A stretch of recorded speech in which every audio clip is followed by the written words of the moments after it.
Hi guys, so I will say this video is gonna be a little more sad and more serious than what I usually do and what I post on any of my social medias really.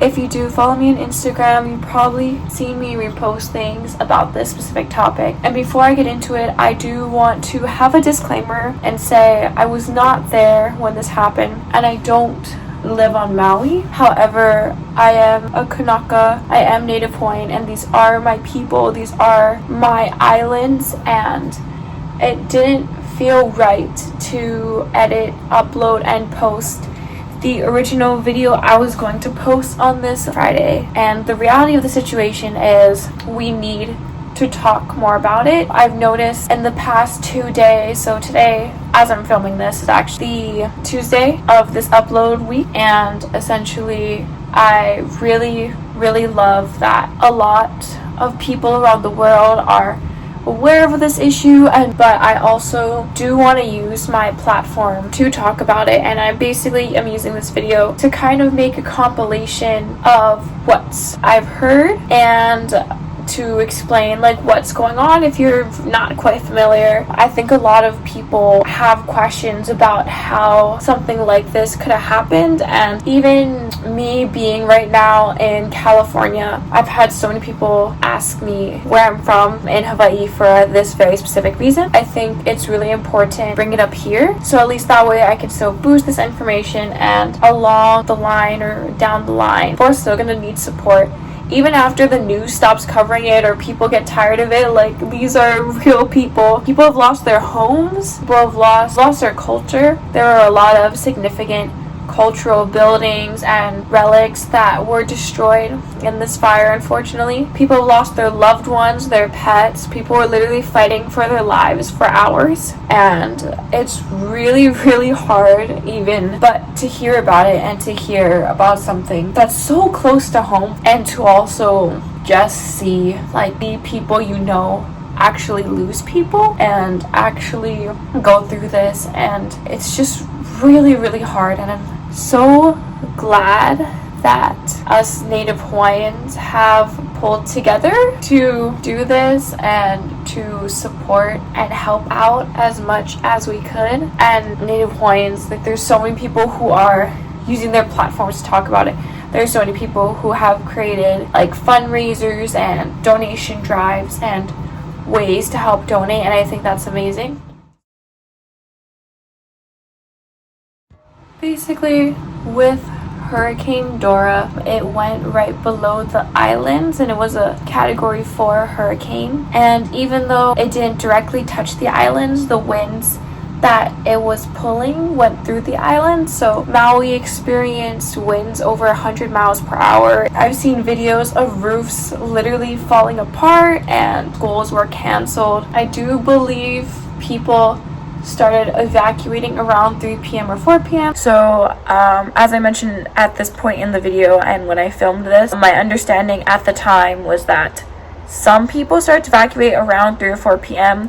But as I'm seeing more people talk about their accounts of the event and from more news sources, there was not a lot of an official evacuation. It does not seem like there was people going door to door trying to evacuate. It seems like a lot of people actually evacuated once they noticed the fires were coming close to their house. So that is something to consider as we think about this tragedy. I've seen so many videos where people did record what was happening outside of their homes with the winds and with the gray smoke, but people don't always realize they need to get out until they witness a fire in the distance. And the unfortunate part is that the island is so small. Unfortunately, with traffic and like the confinements of the fire, a lot of people had trouble getting out just because of the fire literally being faster than people can get out. A lot of people had to suffer being stuck in their cars as that was happening, or literally jumping into the ocean in the pitch black darkness, never knowing when you're gonna get out or when you're gonna see people, when you're gonna be safe.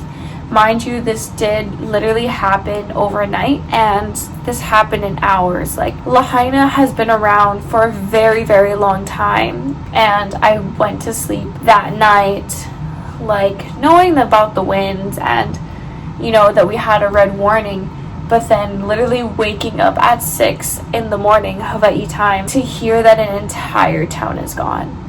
And it's extremely heartbreaking. So as of right now, as I'm filming this video, they haven't made an official claim about what started the fires. A lot of people are suspecting that it had to do with electric lines like falling down and, you know, those flames just kind of getting out of control. But more reports coming from both the people and news outlets and Civil Beat are reporting very concerning things that happened in this situation that I think we really need to consider and talk about, as they are faults and as they did play a huge role in the loss that we have. The water was turned off, so people who did want to save their homes or try to save their homes were unable to in that situation. And what's even worse is now water is still contaminated. So not only do they not have water to fight the fires, the water now is unsafe to drink, unsafe to like bathe in, unsafe to use. And the other big thing that I'm hearing about people that's really, really unfortunate and questionable is the fact that there was no siren or alarm that went off. I'm editing this on Thursday, August 17th. There was a press conference that came out a few days ago actually, where the Maui emergency chief deliberately said that he had no intention to at all. Also, spoiler alert, he did resign after saying that. But yeah. Regret not sounding the sirens. I do not. Now, in Hawaii, I believe it's the first business day of the month, they do test the siren, and that siren is usually with tsunamis, but I have no doubt that a siren like that or an alarm could have been used in that situation.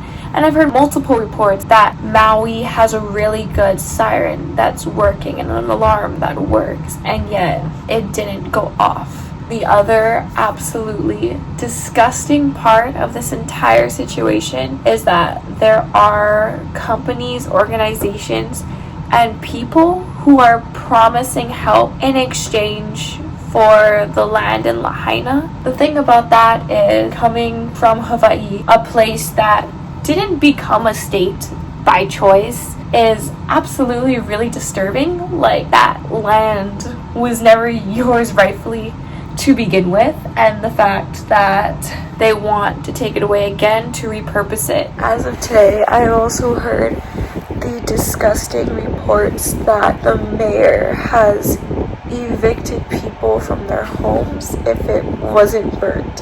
So essentially, if your house did not get burnt in this area, you are still losing it. A lot of Native Hawaiians are pushed out every year just because they no longer can afford it, and they're forced to move to other parts of the world, other places in the United States. And I think the really difficult part is, one, not only is it like stolen from us, but also as a Native Hawaiian, you have this kind of like, this is our land. Like, we want to take care of the land, we respect the ʻāina and the land takes care of us, and we take care of the land.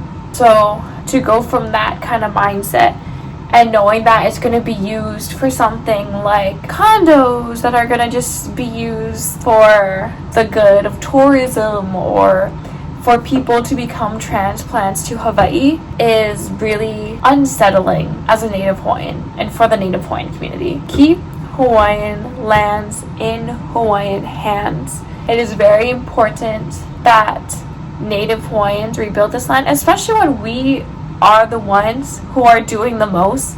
It's the Native Hawaiians and the people of Hawaii who are coming together faster and more efficiently than their own government and big organizations. The community is literally on boats going to that side of Maui to help the people.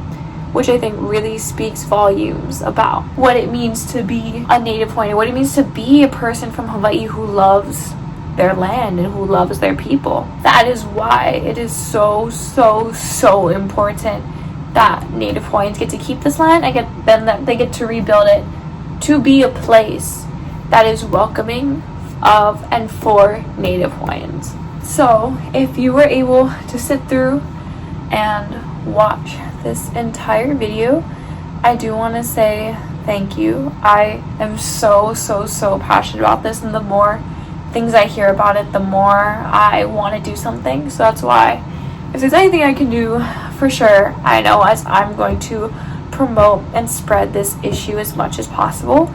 So in my description, I am going to try and fill it with as much helpful links as I possibly can.